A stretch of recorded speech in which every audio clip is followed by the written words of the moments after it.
Hi all, welcome to the beginning of my online Achieve Calculus help problems. These videos are intended to assist you whenever you're looking at a problem on Achieve and you're just stumped and Achieve doesn't have too many good resources to lead you through a bunch of the problems. So what you'll be able to do is refer to these videos of me working out the problems one by one, explaining all the steps that I took in doing my work. Now, the problems that you have on Achieve should be extremely similar, probably never exactly the same, but if you understand the logic I discuss in solving my problem, you should have no problem doing all of the ones in your assignment. Okay, so let's go ahead and get started here. I will share my screen with you here, and this is the first Achieve assignment, section 1.1. Now, the way I'll show my corresponding work is I have a little document camera I'll pop up here and I'll show my work in each of. There's not much work in a lot of these problems, at least in this first assignment. This first assignment is wanting you to be able to express absolute values as interval notation and vice versa. So this first one asks us to express the interval, the numbers between -6 and 6, including the endpoints, in terms of an inequality involving an absolute value. Well, I know that the absolute value of x just means that the distance from the origin is 6. So that means it could be 6 from the left or the 6 from the right. If I say the absolute value of x is equal to 6, then that's going to give me the distance from 0 is 6 to the left or 6 to the right, meaning it could be the interval bracket -6 to 6 bracket. So I can just say, well, it's the absolute value of x equal to 6. And that should represent all of the problems that I need. Now, forgive me there, I need to fix this right here. I put it right on Achieve, but it's wrong there. If it were just the absolute value of x equals 6, then it would just include -6 and 6. But it's those numbers and all numbers in between. That's why it's the less than or equal to 6. Before I upload this paper to your notes online, I'll fix that to be less than or equal to 6. But you can see I got it right on my Achieve work. Now, next question here. Now, I've went ahead and typed in my answers just so that these videos don't last too long. For this second one here, it was wanting us to represent the absolute value of x is strictly less than 22. Well, again, that means the distance from any number to the origin is less than 22 units. That could mean 22 units to the left or 22 units to the right. So I'd say, well, it's between -22 and 22. But now it needs to be less than that. So if it's a positive number, it needs to be strictly less than 22. Negative number strictly greater than a -22. So I just say x is greater than -22 but less than 22, written as a compound inequality, -22 less than x, which is less than 22. Now I know what you're thinking. These problems are pretty easy. Yeah, this is the first section. The next one, again, an absolute value problem, and in it gives me a linear function inside the absolute value. So I have the absolute value of 2x plus 12 is strictly less than 23. What I need to remember here, every single absolute value inequality in existence means, well, if the number on the inside is positive, that positive number has to be less than 23. However, what if the number on the inside is negative? I can say, well, the absolute value is just going to change the sign anyway. And I know that that negative number would have to be greater than a -23, such as a -22, because when I take the absolute value and it turns positive, only values that are greater than -23 will be less than a +23. So every single time you can just say what's inside, keep the inequality, keep the sign of the other side, and then this one's less than, so reverse the inequality. This region is greater than the negative of that term on the inside. So this process I did right here will work every single time. Now it's just a matter of solving for x. We subtract 12 in each portion. We get -35 is less than 2x, which is strictly less than 11. I divide by 2, and you'll see I got the negative 35 over 2 is less than x, which is less than 11 over 2. And that's the answer that I entered into Achieve, and Achieve liked it. The next one here, it just was a very quick problem. It wanted us to write an interval notation. The absolute value of x is less than 15. Again, I need you to remember, this just means the distance between 0 and any number is less than 15 units. So that means it could be 15 units to the left or 15 units to the right of 0. So that's automatically going to give me negative 15 to 15.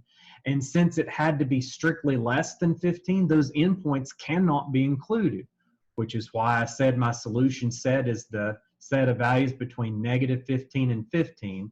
And it just wants the parentheses, negative 15 to 15 parentheses, because it already has the x belonging to that set out in front. Up next here, when I'm looking at the absolute value inequality, x minus 5 is strictly less than 10. I can say, well, it's very similar to 3, maybe even a little bit easier. I can just say what's inside the absolute value here, less than 10 if it's positive, or that absolute value, what's inside, is greater than a negative 10. So now I need to just solve for x. I can say, well, add 5 to each side.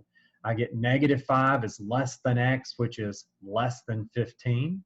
And then I can say, well, that's my solution. In interval notation, you just say, well, then x is any number between negative 5 and 15, parentheses around each, since you didn't have an equality in your inequality notation. And we just say parentheses negative 5 to 15 parentheses, no problem. For the next one here, you can see that this one required brackets, and it shouldn't surprise you that it required brackets because our inequality contains the equal sign. So we knew our answers would have to have the bracket notation here. So if I'm looking at this one, and let me make this a little larger there. There we go. I would say the absolute value of 10x minus 4 is less than or equal to 10. That tells me that if 10x minus 4 is a positive number, it is less than or equal to 10. But if it's a negative number, it's greater than or equal to a negative 10. Now I can go in and say, well, all right, let's add 4 to each component. Negative 6 is less than or equal to 10x, which is less than or equal to 14. Now we divide by 10. Negative 6 over 10, I went ahead and reduced to negative 3/5. 14 over 10, I reduced to 7/5. And I believe that it did want fractional answers in this problem. And since the equal sign was included, that means we put brackets around our endpoints. Our solution is the interval bracket negative 3/5 to 7/5 bracket. And you can see that that is, again, the answer that Achieve wanted. Now looking at our next one here, it gave me the absolute value of x plus 15 is strictly greater than 5. Anytime you're going to have an absolute value greater than a number, you should highly, highly suspect that you're going to have a two-interval solution. And we certainly do in this case. It's because if x plus 15 is a positive number, well, that number is greater than 5. But if it's a negative number, it is less than a negative 5. So x plus 15 is less than negative 5 or greater than 5. I solve for x by subtracting 15 on each part, and I get negative 20 is greater than x, but in turn x is greater than a negative 10 after I subtract 15 there. And then I can say, okay, well, this portion right here, x is less than negative 20, gives me this region right here. X is going to equal, an interval notation, any number from negative infinity to negative 20. Union, this portion, x can be any number greater than negative 10. So x could also be some number between negative 10 and infinity. We would have our total solution set there. I'm not sure why I didn't circle that, but you'll see that's certainly what I did enter into Achieve, and Achieve liked it. Up next, you have the problem I worked here, number 8. And don't get thrown off by that set builder notation. It's no big deal. It just says describe the set S of x such that the absolute value of x squared minus 12 is strictly greater than 3. So I just need to solve when is that absolute value strictly greater than 3. Well, I know anytime I have an absolute value greater than any number, I can say, well, if what's inside the absolute value is positive, then that x squared minus 2 has to be greater than the 3. But what if what's inside is negative? I could say, well, then it would have to be less than a negative 3. If you change the sign, you must flip the inequality. So I put x squared minus 2 would have to be less than a negative 3. Now, I went ahead and did this out as two separate events just to really emphasize the fact that one of these is not going to lead to a solution.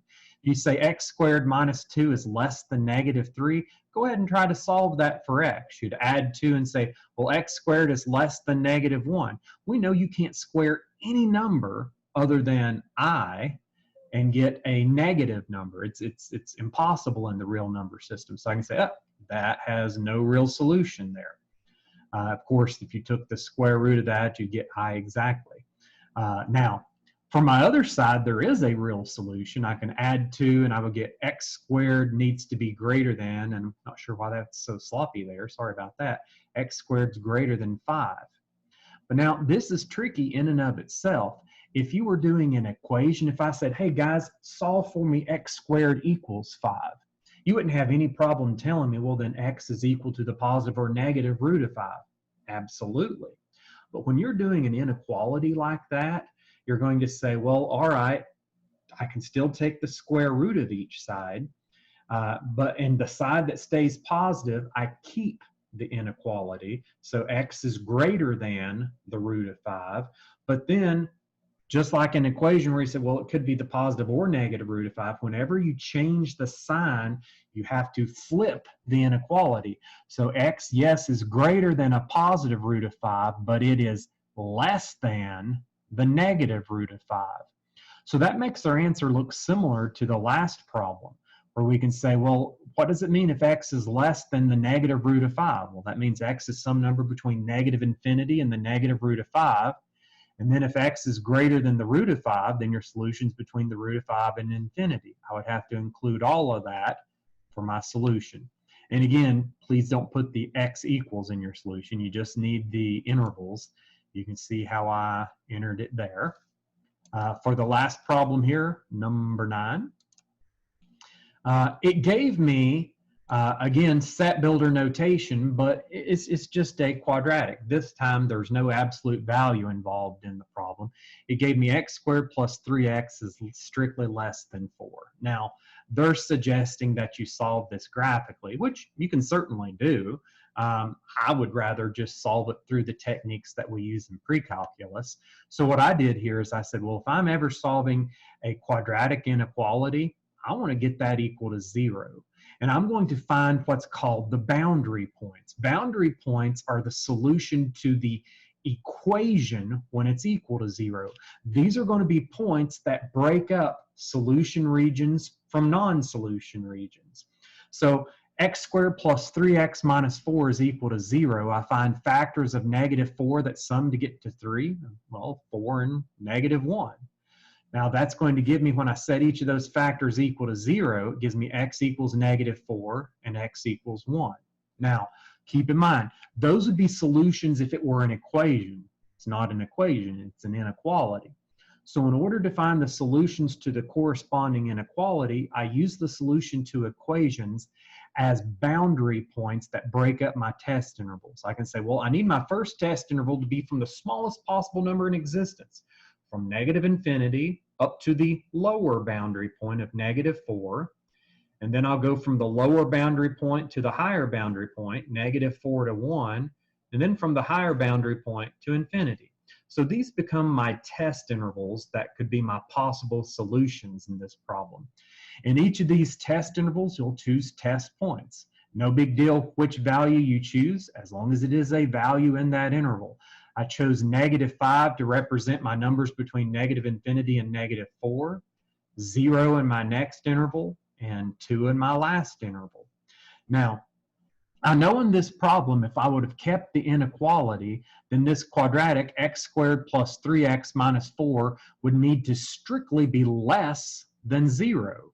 Well, okay, then I'll put that the corresponding factored form here still needs to be less than 0. And you'll see I'm putting a question mark there saying, is that true? I need to show that that's true. Well, okay. In order to show it's true, this is called the sign test. I know that anytime it's less than 0, it's just going to be a negative. Anytime it's not less than 0, it's going to be a positive.